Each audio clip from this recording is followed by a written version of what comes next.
Assalamualaikum warahmatullahi wabarakatuh. Halo semuanya, saya Aisyah Nurrahma dari Prodi Pendidikan Bahasa Sastra Indonesia dan Daerah Offering B. Di sini saya akan menjelaskan teori sastra, bentuk komunikasi puisi bab 6 subbab materi 6.1. Pengertian puisi. Puisi adalah teks-teks monolog yang isinya merupakan sebuah alur, atau dengan kata lain, isinya bukan semata-mata sebuah cerita, melainkan lebih pada mengungkapkan perasaan dari sang pencipta. Dapat disimpulkan bahwa puisi di sini adalah teks-teks monolog yang menceritakan atau mengungkapkan perasaan dari sang pencipta. Bagan skematik komunikasi puisi. Ya, di sini dapat dilihat bahwa ada bagan yang menunjukkan hubungan antara penyair, isi puisi dan pendengarnya. Dari bagan tersebut menjelaskan alur bagaimana pesan yang ditulis penyair di setiap lirik puisi tersampaikan kepada pembaca. Dari skema tampak bahwa yang mengubah karya sastra adalah penyair, tetapi di dalam karya sastranya sendiri, penyair tidak ikut berbicara dan yang berbicara adalah seorang yang disebut aku atau subjek lirik. Aku lirik atau subjek lirik adalah pencerita di dalam puisi, seperti pada contoh puisi Suparji Djoko Damono berikut ini. Pesan.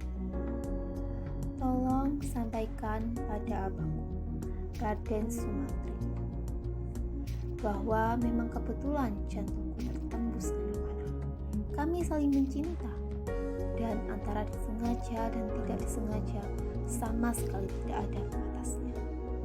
Kalau kamu bertemu dengannya, tolong sampaikan bahwa aku tidak menaruh dendam padanya, dan nantinya apabila perang itu tiba, aku hanya akan.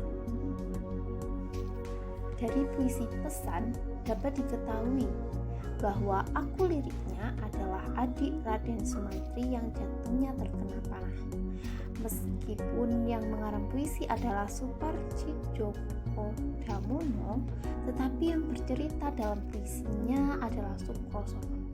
Dalam cerita wayang tersebut, orang itu bernama Sukrosono. Kata Sukrosono tidak muncul dalam puisi.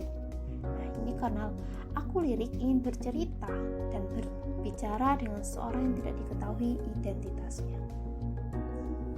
Aku lirik biasanya dinyatakan dalam bentuk persona pertama seperti aku, kita, kami, beta, hamba, saya, ku.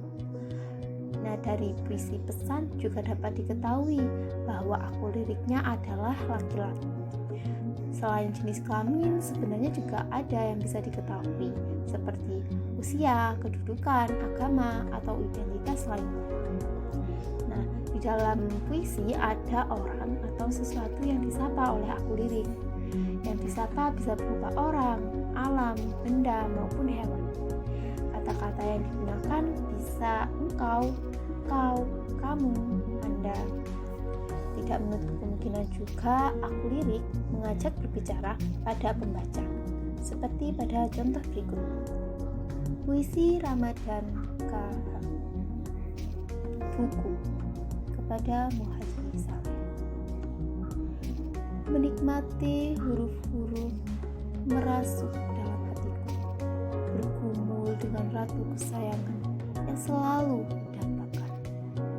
Stasiun yang kutuju terlewatkan. Akibatnya tak perlu menyesal. Hidup mengejar kenikmatan dan itu telah aku dapatkan. Tenanglah, tunggulah kereta yang berputar.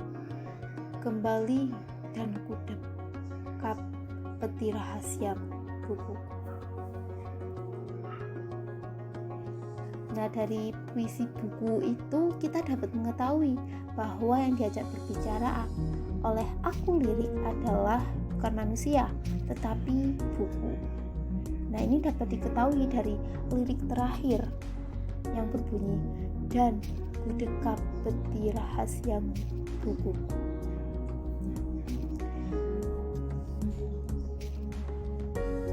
Hal ini berbeda dengan puisi karya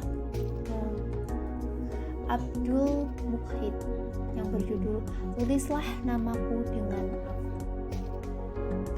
Bakarlah aku dalam bilik jantung, hingga yang tersisa hanya abu.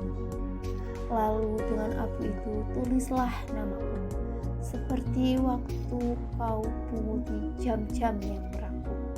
Tulislah namaku dengan abu, sebab kenangan hanyalah catatan alam yang berdebu. Meski hidup cuma bayangan semu, tetaplah hari-hari dengan senyum.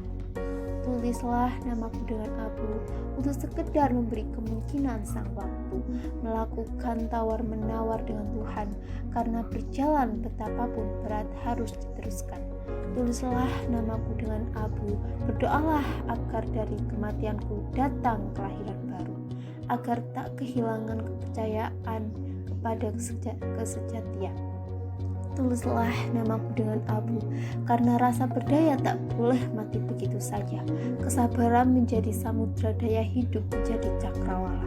Tulislah namaku dengan abu, sebab kita tak pernah berencana bertemu. Tulislah namaku dengan abu, biarkan angin membawa pergi kemana ia mau. Nah, dari puisi itu kita akan mengetahui bahwa yang diajak berbicara oleh aku lirik adalah manusia.